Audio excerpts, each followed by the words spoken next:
ప్రపంచ ఆరోగ్య సంస్థ అంచనా ప్రకారం, ప్రపంచవ్యాప్తంగా పురుగు మందుల వాడకం 3 మిలియన్ల మంది ఆరోగ్యాన్ని ప్రభావితం చేస్తోంది. సంవత్సరానికి 20,000 మంది మరణిస్తున్నారని ప్రపంచ ఆరోగ్య సంస్థ అంచనా వేసింది. సంతాన ఉత్పత్తి కూడా తగ్గుతున్నది. ఈ పురుగు మందుల వలన ప్రజల ఆరోగ్యం, భూమి, పర్యావరణం దెబ్బతింటున్నాయి. ప్రపంచంలో పురుగు మందుల ఉత్పత్తుల్లో అమెరికా, జపాన్, చైనా, భారతదేశం 4వ స్థానంలో ఉన్నాయి. పురుగు మందుల ఉత్పత్తుల్లో భవిష్యత్తులో భారతదేశం ద గ్లోబల్ మ్యాన్యుఫ్యాక్చరింగ్ హబ్ తయారయ్యే అవకాశం ఉంది. ప్రస్తుతం భారతదేశం ప్రతి సంవత్సరం సుమారు 54,140 మెట్రిక్ టన్నుల పెస్టిసైడ్స్ను ఉపయోగిస్తున్నది.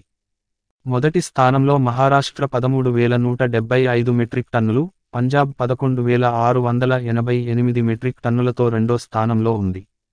దేశంలో పెస్టిసైడ్స్ మూలంగా ప్రతి సంవత్సరం 42,000 కోట్ల రూపాయల టర్నోవర్ అవుతున్నట్లు అంచనా. భారతదేశంలో ప్రభుత్వ ఆమోదం పొందిన 318 పురుగు మందుల కంపెనీలు ఉన్నాయి.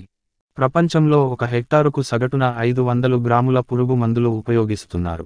భారతదేశంలో 1 హెక్టారుకు 381 గ్రాముల పురుగుల మందులు వాడుతున్నాం. ప్రపంచ సగటు కంటే తక్కువ. ముఖ్యంగా కూరగాయల సాగులో దాదాపు 13 నుంచి 14% వరకు పురుగుమందులు వాడతారు. మిరప, బెండకాయలో హెక్టారుకు 5 గ్రాముల పురుగుల మందును వాడుతున్నారు. దేశంలో రైతులు ఎక్కువగా నిరక్షరాస్యులు కావడంతో పురుగుల మందుల వాడకంపై దుకాణం యజమానిపైనే ఆధారపడి వాడుతున్నారు. ఏ పంటకు ఏ పురుగుల మందు కొట్టాలో, ఎంత మోతాదులో కొట్టాలో కూడా రైతులకు పెద్దగా అవగాహన లేదు. పురుగుల బారి నుంచి పంటను రక్షించుకొని ఎక్కువ దిగుబడి రావాలనే రైతులు పురుగుల మందు ఉపయోగిస్తున్నారు. విచక్షణ రహిత వినియోగం పర్యావరణానికి హాని కలిగించడమే కాకుండా మానవుల ఆరోగ్యానికి కూడా హానికరం. హరిత విప్లవం ప్రారంభంలో అధిక దిగుబడినిచ్చే విత్తనాల అభివృద్ధి కోసం వ్యవసాయ రసాయనాలను విస్తృతంగా వినియోగించడం.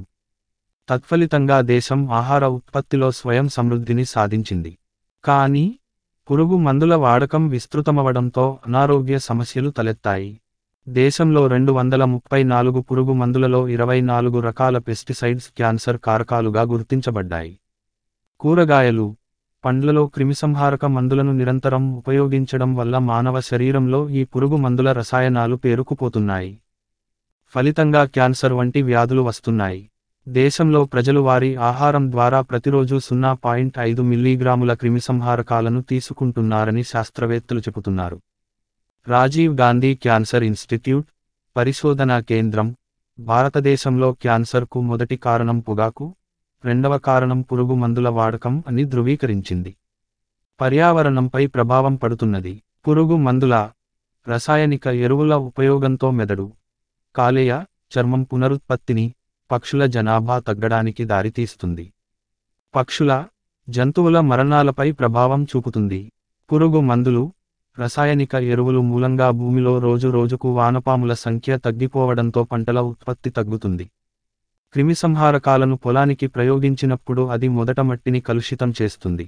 తరువాత భూగర్భ జలాలను కలుషితం చేస్తాయి. కాబట్టి రైతులు అవసరం మేరకే పురుగుల మందులను, రసాయనిక ఎరువులను వాడాలి.